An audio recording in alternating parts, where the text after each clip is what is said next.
출애굽기 20장 4절 말씀부터 6절 말씀까지.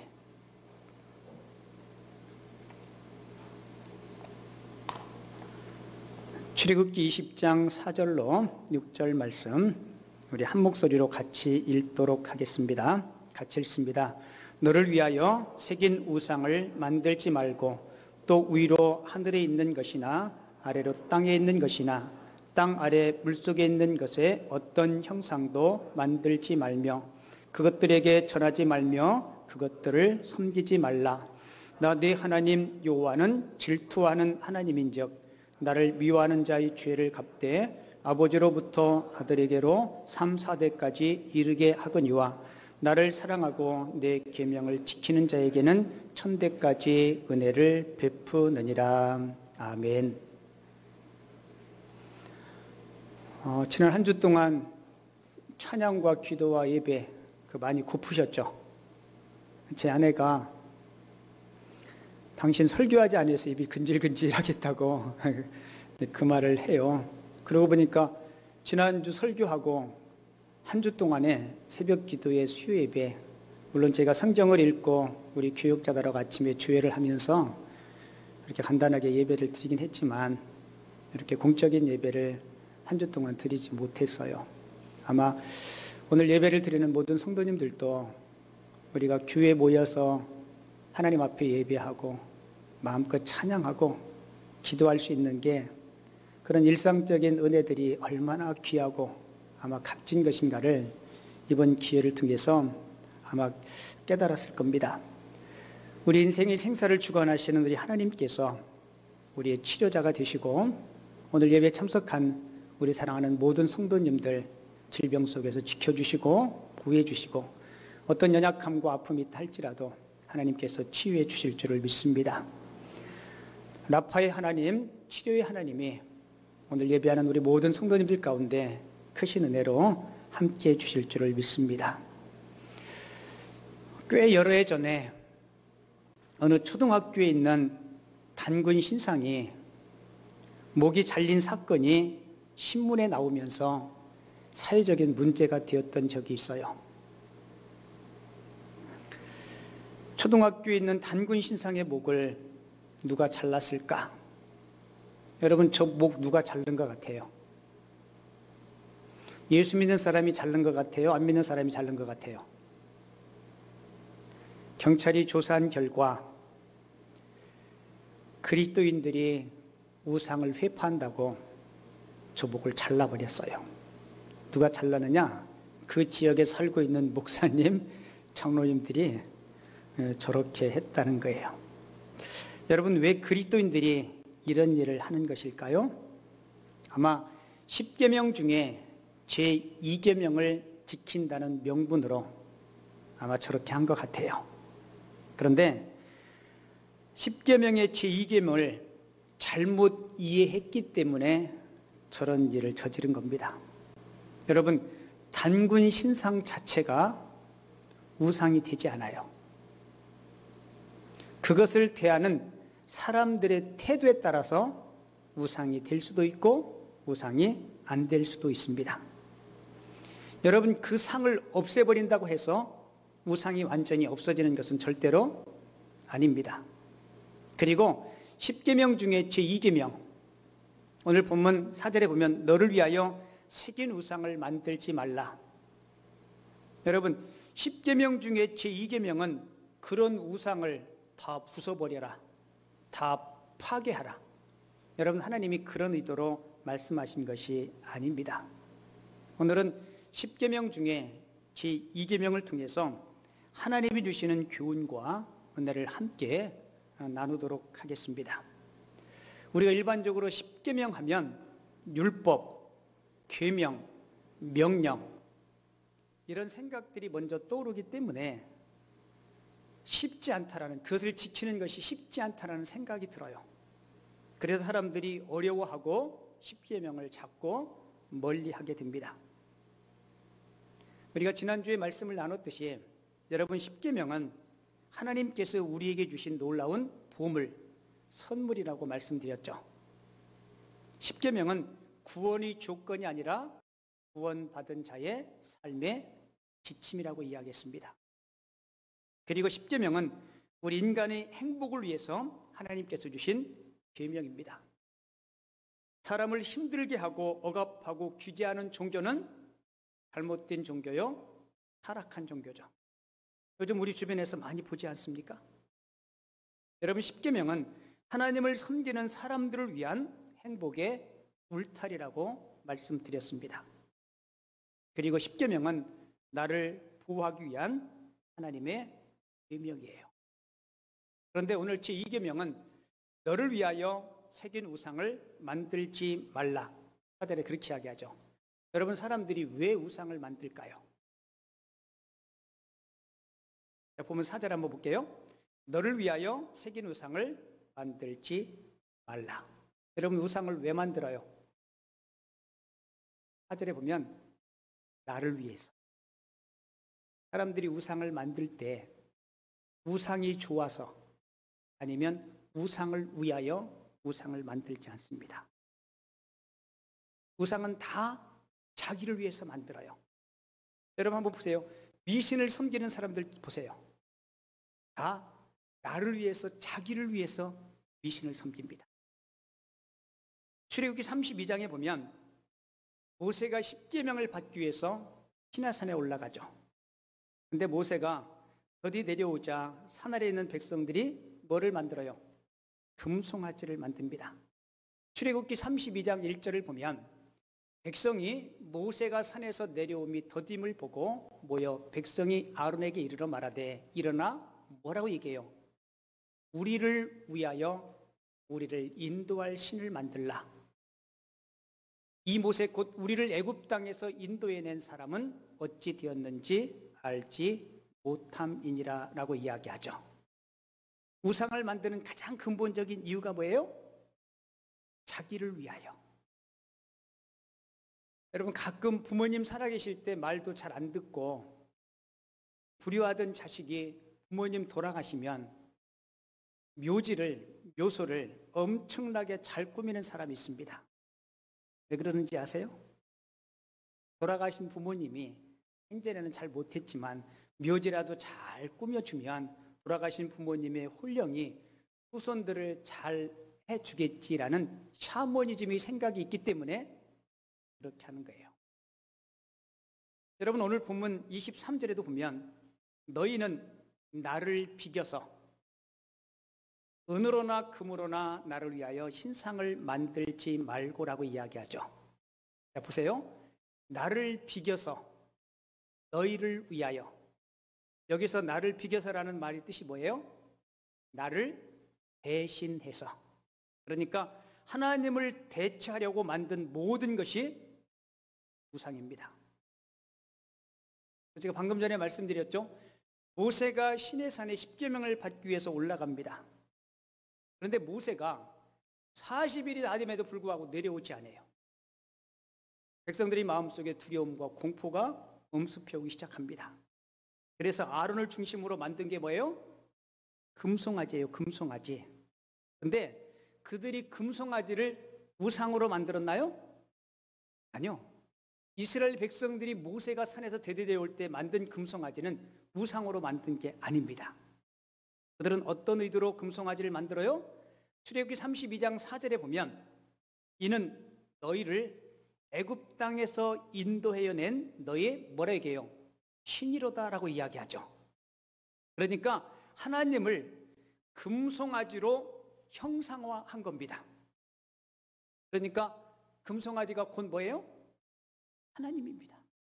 그런데 문제는 시간이 지나면서 역사가 흐르면서 그 의미와 가치가 상실되고 금송아지 형태만 남게 돼요. 여러분들이 잘 아는 그 출애굽 과정 속에서 놋뱀 사건 아시죠? 민수기 21장에 보면 광야 생활하는 이스라엘 백성들이 길도 험하고 먹거리도 그렇고 그러니까 자꾸 하나님과 모세를 비방하고 원망해요. 하나님이 그들이 원망의 소리를 듣고 보낸 게 뭐였어요? 뱀이었습니다. 뱀, 불뱀. 불뱀이 나타나서 원망하는 백성들을 물자 백성들이 하나씩 둘씩 엄청나게 많은 사람들이 죽어가기 시작합니다. 그때 모세에게 찾아와서 우리를 위해서 하나님 앞에 기도해 달라고.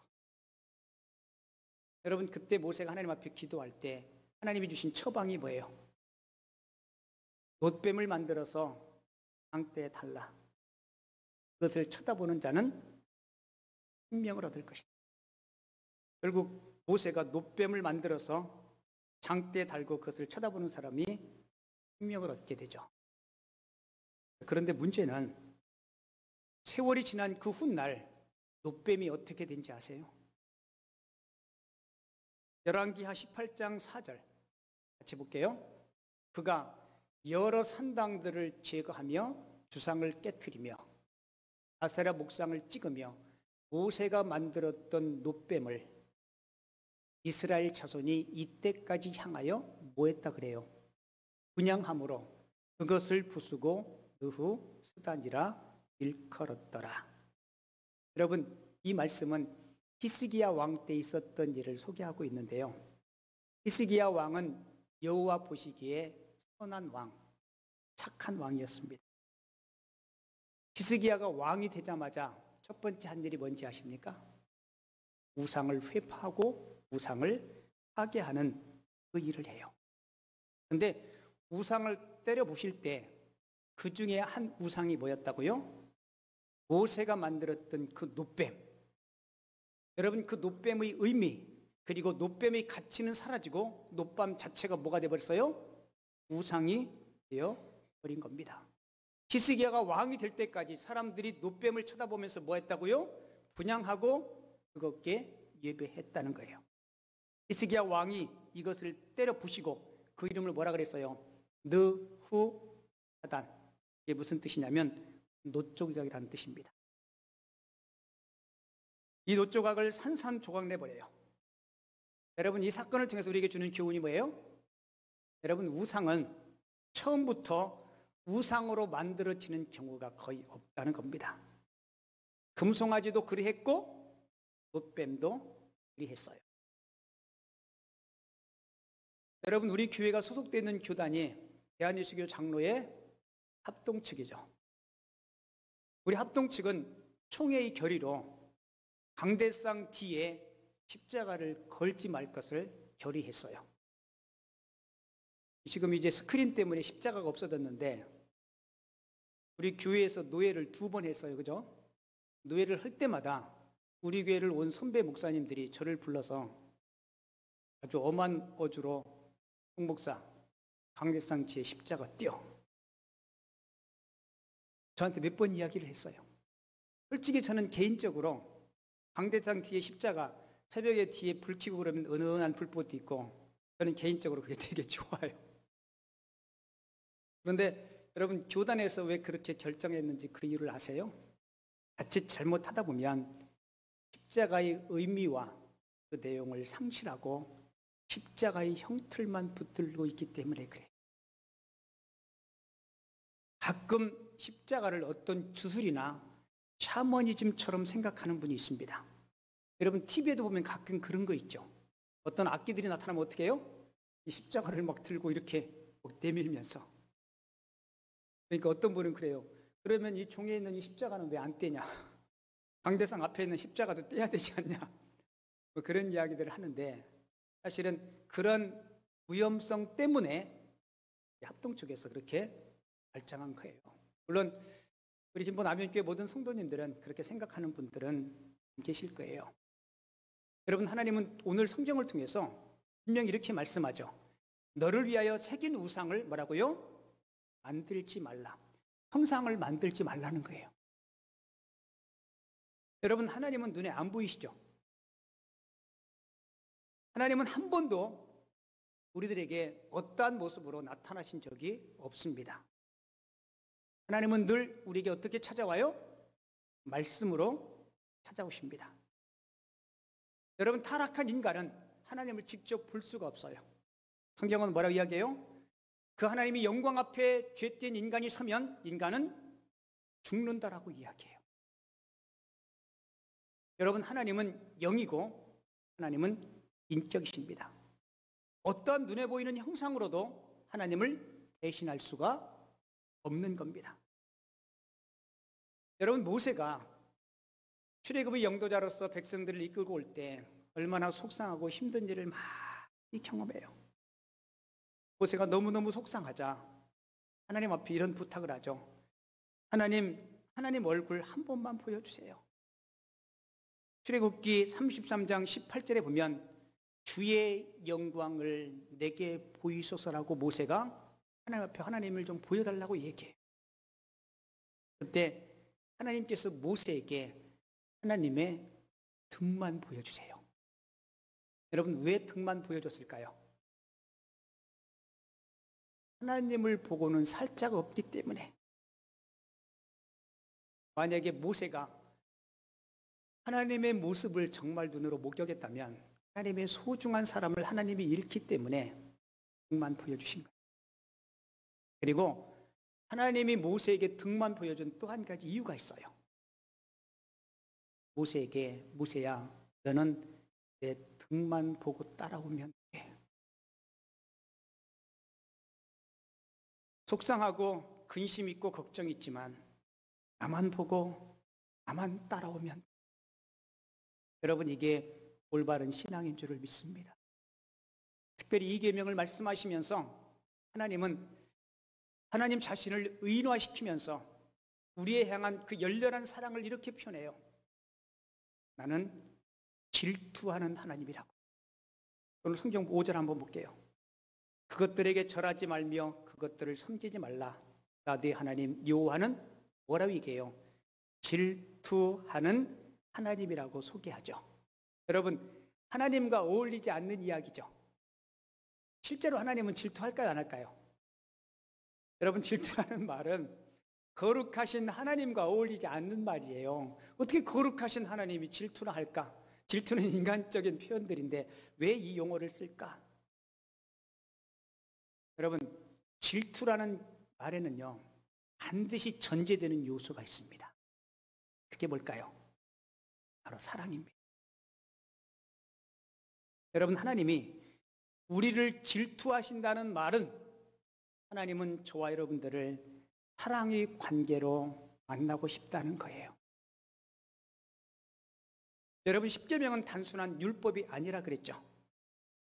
십계명 중심에는 아주 절절한 하나님의 사랑이 숨겨 있어요.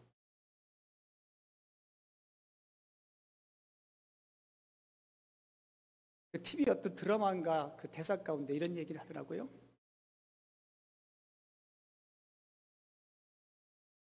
아내를 잃은 남편을 뭐라고 얘기해요?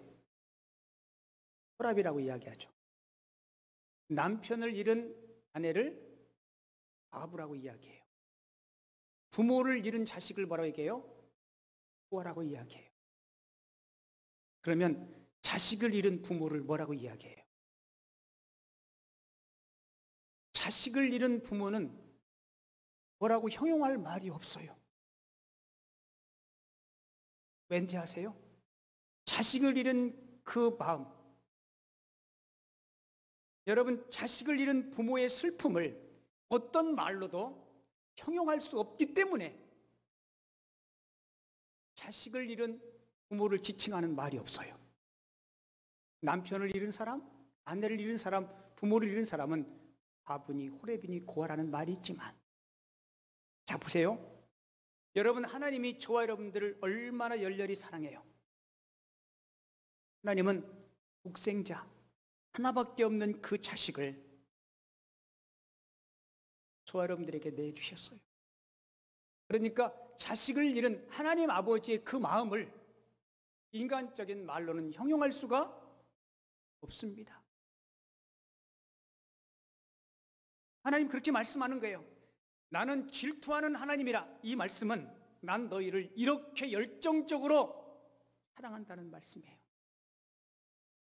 내가 너희들을 질투할 만큼 사랑하니까 너희들도 나를 좀 사랑해 달라는 하나님의 호소가 이 말씀에 담겨 있는 겁니다. 여러분, 이 계명은 자신의 영광을 버리고 인간의 언어, 질투라는 인간의 언어를 통해서 우리를 향한 하나님의 사랑을 선언하고 있는 것입니다. 그래서 바울은 로마서 5장 8절에서 그리스도께서 우리를 위하여 죽으심으로 하나님께서 우리에 대한 자기의 사랑을 확증하셨느니라. 우리 같이 한번 읽어볼까요? 시작. 그리스도께서 우리를 위하여 죽으심으로 하나님께서 우리에 대한 자기의 사랑을 확증하셨느니라. 여러분, 이 확증이 바로 우리를 향한 하나님의 열렬한 사랑이라는 겁니다. 그러니까 하나님의 사랑을 우리가 다 말로 표현할 수 없어요. 그리고는 하나님이 자기를 미워하는 자의 죄를 갚되, 5절 하반절에 보면 이렇게 하죠. 나를 미워하는 자의 죄를 갚되 아버지로부터 아들에게로 3, 4대까지 이르게 하거니와. 하나님을 미워하는 자는 그 벌을 몇 대까지요? 3, 4대까지 이르게 한다.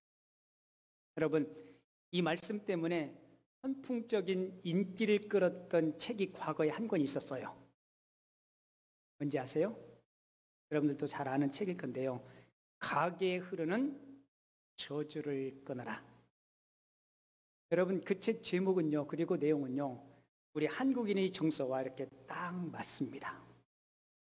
우리 한국인의 정서는 꼭 인과 응보의 정서를 가지고 있어요.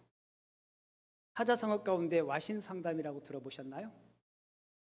나를 힘들게 하고 어렵게 한 나의 원수를 갚기 위해서 여러분 장작더미 위에서 불편한 잠을 자요. 내가 원수를 꼭 갚겠다고 일을 가는 거죠. 그리고 또 원수를 갚겠다고 늘 쓸개를 입으로 빱니다. 여러분 얼마나 쓰겠어요? 그러니까 가게에 흐르는 저주를 끊어라. 이 책이 어쩌면 한국인의 정서에 딱 맞으니까 엄청나게 많이 팔렸고 많은 사람들이 읽었습니다. 여러분, 아버지의 죄가 우리에게까지 과연 흘러올까? 그리고 하나님은 조상들의 죄를 마음에 담아두었다가 아들, 손자 3, 4대까지 그 후손들을 그 조상의 죄 때문에 하나님이 벌하실까? 여러분 어떻게 생각하세요? 하나님은 신명기 24장 16절에서 중요한 구절이니까 잘 보세요. 아버지는 그 자식들로 말미암아 죽임을 당하지 않을 것이요 자식들은 그 아버지로 말미암아 죽임을 당하지 않을 것이니 각 사람은 자기 죄로 말미암아 죽임을 당할 것이니라 라고 이야기하죠. 하나님은 분명히 자기 죄로 말미암아 죽음을 당할 것이라고 말씀합니다. 그러니까 아버지 죄 때문에 아들이 그 후손이 벌을 받거나 죽임을 당하는 일은 없다는 거예요. 예레미야 31장 29절에도 아버지가 신포도를 먹었으므로 아들들이 이가 시다하지 아니하겠고. 무슨 얘기예요? 여러분, 아버지가 신포도를 먹었다고 해서 아들이 이빨이 시는 거 아닙니다. 아버지가 죄를 지었다고 해서 하나님이 그 아버지의 죄를 가슴에 꼭 품고 있다가 아들과 3, 4대까지 보복하시는 하나님이 아니시라는 거예요. 그러면 오늘 읽은 본문 5절과 제가 여러분들에게 소개해드렸던 신명기 24장 16절과 예레미야 31장 29절은 여러분 이 두 말씀이 상충되잖아요. 오늘 십계명은 분명히 뭐라고 이야기해요? 나를 미워하는 자의 죄를 갚되 아버지로부터 아들에게까지 3, 4대까지 이르게 한다. 그런데 아버지가 신포도를 먹었다고 해서 아들이가 시겠느냐? 자기 죄로 말미암아 죽는다. 여러분, 이 본문을 이렇게 여러분들이 이해하셔야 돼요. 성경이 기록될 그 당대에는 지금은 아버지와 아들 이렇게 핵가족들이 살고 있는데 성경이 기록될 그 당시에는 한 가족 안에 보통 3대, 4대가 한 가정을 이루면서 살았습니다. 그런데 만약에 가정의 가장인, 가정의 기둥인 아버지가 하나님 앞에 죄를 지어서 이 아버지가 죽임을 당하든지 아버지가 어떤 벌을 받아요? 그러면 3, 4대 그 가정의 모든 사람들이 그 가장의 죽음 때문에 가장이 받은 벌 때문에 피해를 보겠어요? 안 보겠어요? 여러분, 피해를 봅니다.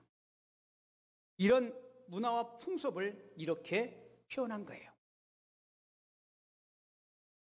여러분, 우리가 분명히 조심해야 될 게 있습니다. 아버지의 잘못 때문에 자식이 벌을 받진 않아요. 하나님은 그런 하나님이 아니십니다. 아버지의 잘못을 가슴에 꾹 품어두었다가 그래 두고 보자 하고 3, 4대까지 보복하시는 하나님이 아니십니다. 여러분, 과거에 우리 역사 속에도 연좌제라고 있었죠. 그죠? 기억하시나요? 아버지가 옛날에 뭐 공산주의 물이 들었다든지 그러면 그의 후손들은 공직에 절대로 들어갈 수가 없었습니다. 여러분, 우리나라도 그거 있었어요. 그러나 우리가 이 본문을 통해서 깨달을 수 있는 것은요, 아버지 죄악 때문에 내가 벌을 받진 않지만 아버지가 우상을 숭배했다든지 아버지가 잘못된 삶을 살면 아버지의 잘못된 삶의 영향력이 자녀들에게 미친다는 겁니다. 그게 3대, 4대, 아니 저 멀리까지 갈 수 있다는 사실을 꼭 기억해야 돼요.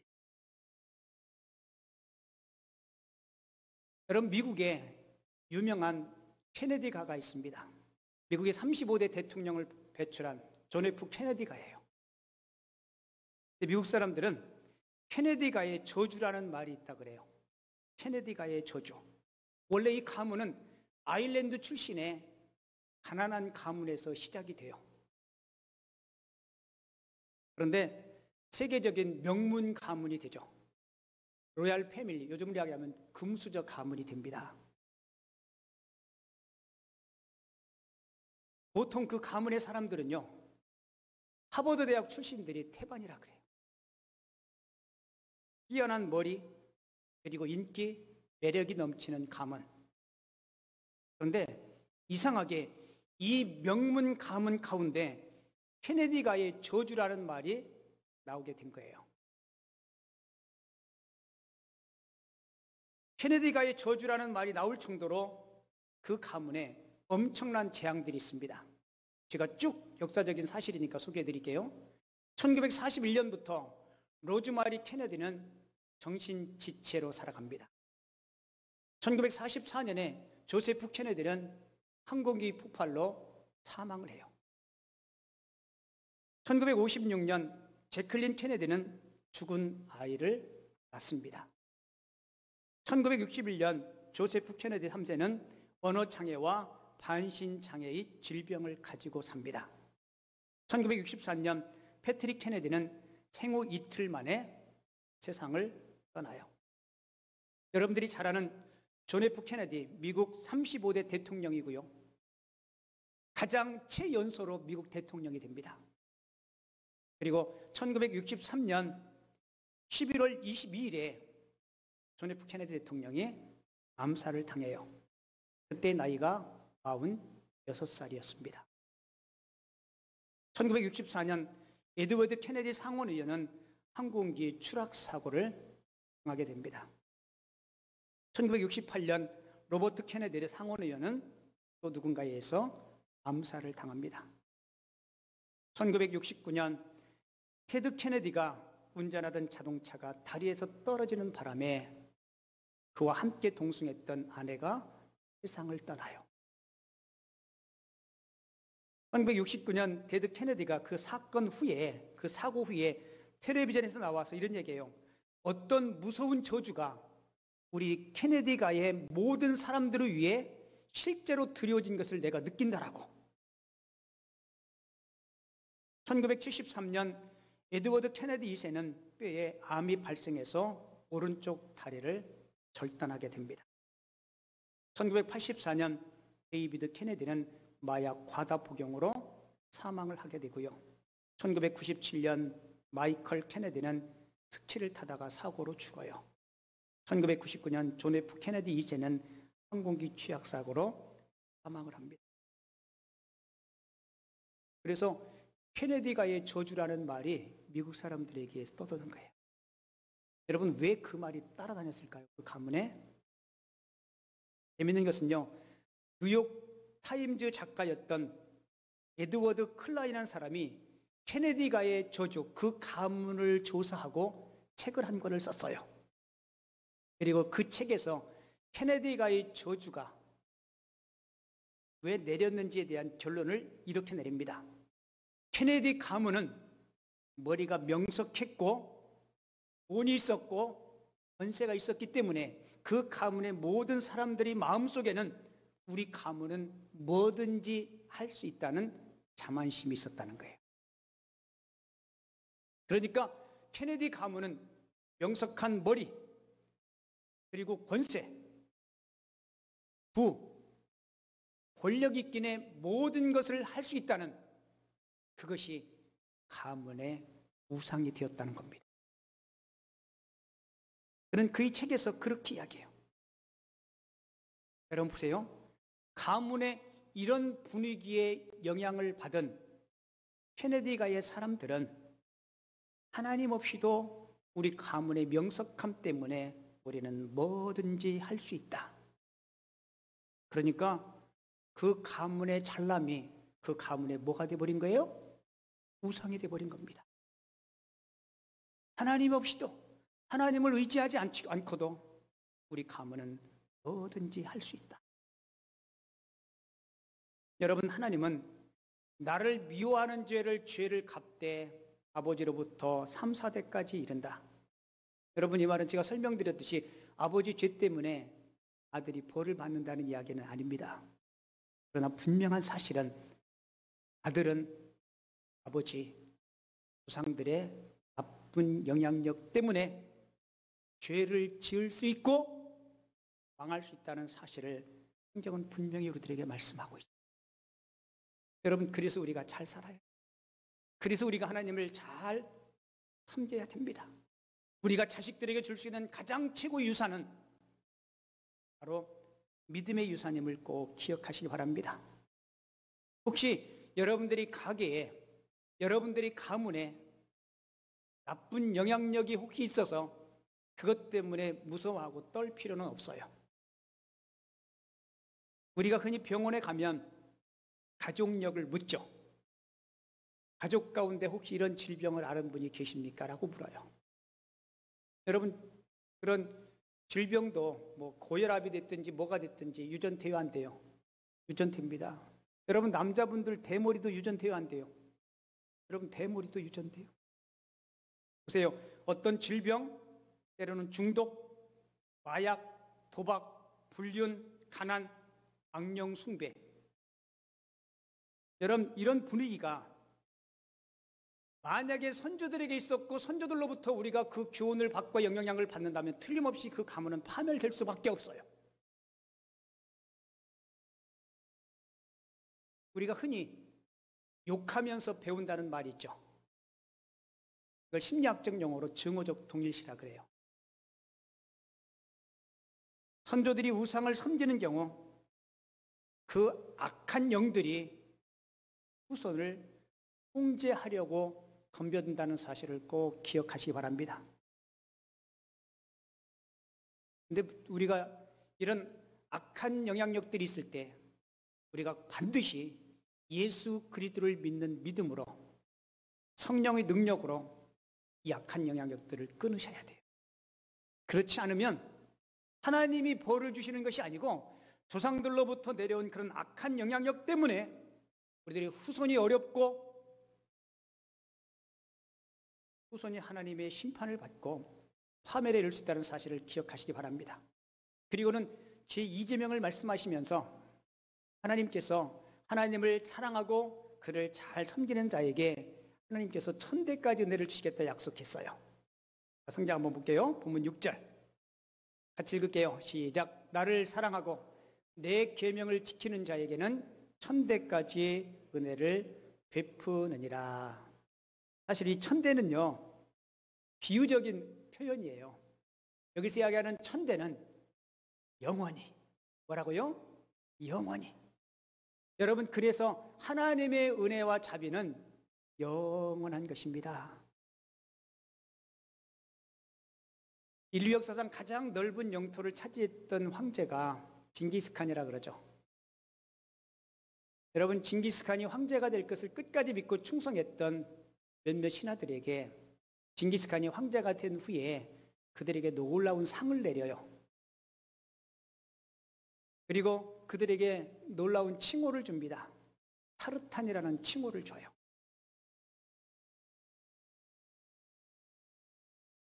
그들에게 주었던 놀라운 특권 중에 하나가 뭔지 아십니까?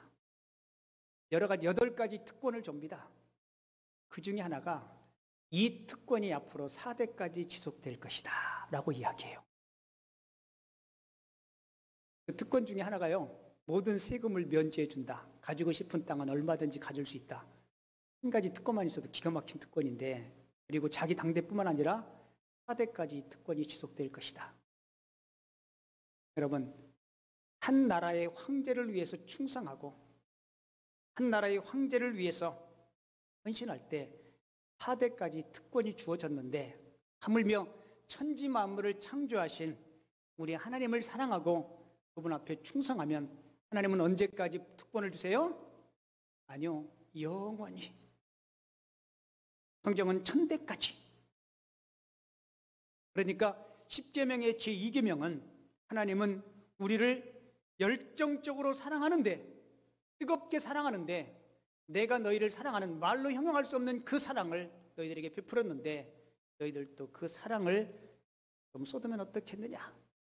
그래서 예수님은 우리들에게 우리가 받은 그 사랑을 이렇게 하나님 앞에 돌려보내자라고 우리들에게 말씀하신 것이, 너는 마음과 뜻과 정성을 다하여 주 너희 하나님 여호와를 사랑하라. 우리가 그렇게 하나님을 사랑할 때 하늘의 신령한 은혜와 땅의 기름진 축복들을 우리에게 허락해 주실 줄을 믿습니다. 우리 제1계명, 제2계명 복습하고 말씀 마칠게요. 지난주에 함께 은혜를 나눴던 제1계명 같이 읽어요. 시작. 너는 나 외에 다른 신들을 내게 두지 말라. 하나님만 사랑하라. 오늘 제2계명은 뭐예요? 너를 위하여 새긴 우상을 만들지 말라. 우상 숭배하지 말라. 자, 저보고 자막 지우고. 자, 1계명 시작. 너는 나 외에 다른 신들을 내게 두지 말라. 제2계명은요, 너를 위하여 새긴 우상을 만들지 말라. 오늘 예배 참석한 저도 여러분들도 하나님 사랑하고 그리고 하나님의 뜻에 하나에 거할 때 그것이 인생의 가장 큰 축복임을 깨닫고 어느 것보다